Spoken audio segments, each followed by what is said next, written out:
So the big question is, how does this affect you and your money? We have Dr. Peter Vanderhart, the chair and professor in the BGSU Department of Economics with us today. So explain to me what this means, the new news about the inflation rates. How does that impact people? Yeah, well, it hits them in the pocketbook almost immediately. I hear it was around 6%, which is the highest in about 30 years. And people are going to go to the grocery store and other places and see that a lot of goods are more expensive.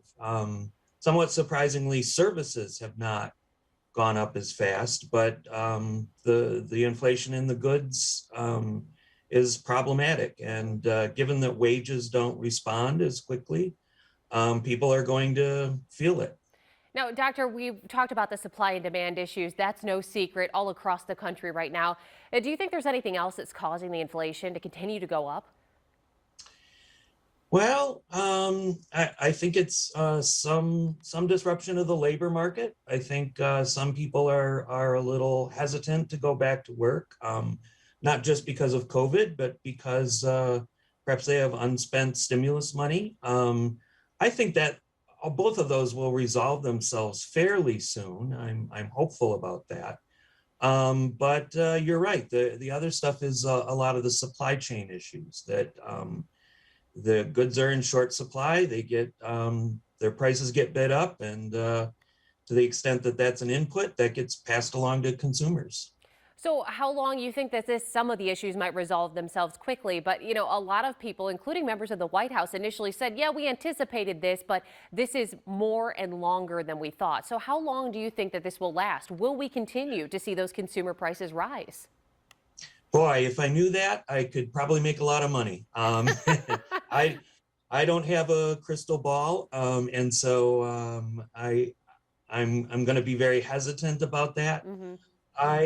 I don't think it will be longer than a year or two.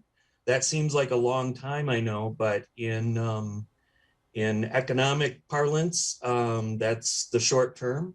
And if certainly if you look at investment markets, the bond market is suggesting they don't expect inflation over 2% even 5 years out from now. Hmm. So it is transitory, but that doesn't help because in the short run of 1 or 2 years, people get hurt.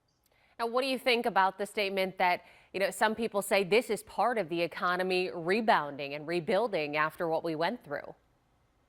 That there's some merit to that. I think there's a lot of pent up spending that people were just very cautious and saved a lot of money. You look at the savings rate over the last year or so, and it's huge.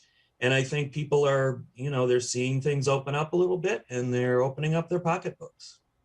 Well, Dr. Peter Vanderhart from Bowling Green State University, thanks so much for your insight today. We appreciate it. Thank you, Christina.